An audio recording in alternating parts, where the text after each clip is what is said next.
Andy Murray has suffered a blow in his attempts to be seeded for the US Open after crashing out at the Montreal Open. The former world number one was blown away by the impressive American Taylor Fritz in the first round of the competition, and the defeat could impact his chances of being seeded at Flushing Meadows later this month.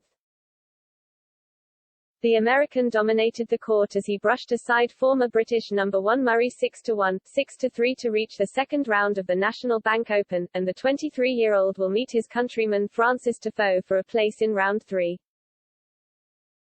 Despite his resounding victory, Fritz was magnanimous towards Murray, 35, claiming it was an honor to face the three-time major winner in their first head-to-head duel. "It's an honor to be on the court with Andy," Fritz said in his on-court interview.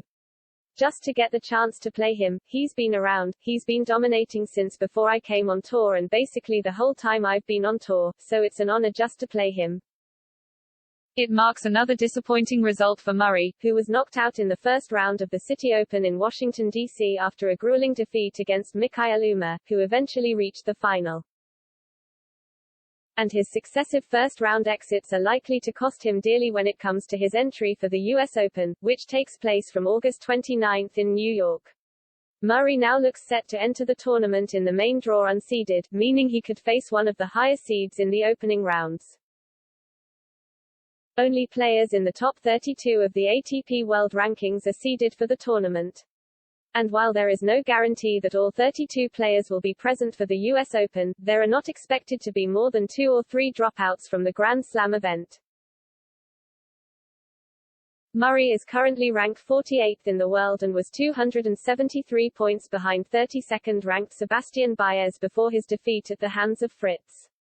But it now seems likely the 2012 US Open winner will drop down the rankings rather than overtake his rivals and move closer towards the top 20. It leaves Murray with work to do in the build-up to his appearance at Flushing Meadows, where he hasn't got past the second round since his quarter-final appearance in 2016.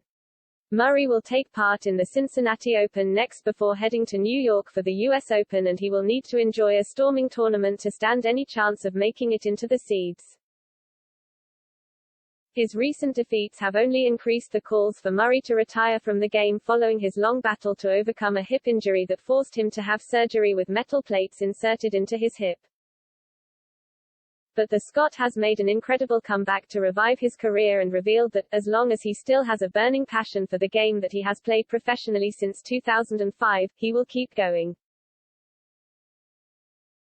"There's a lot of people that feel like maybe I shouldn't be playing," he told the Washington Post. "But I love tennis, and I love competing. And I feel like I can get better than where I am today. If I reach that point where I don't feel like I can improve or that things are maybe going backward, then that would maybe change where I'm at. I love this sport. That's essentially why I am back and why I wanted to keep going, because I love the sport."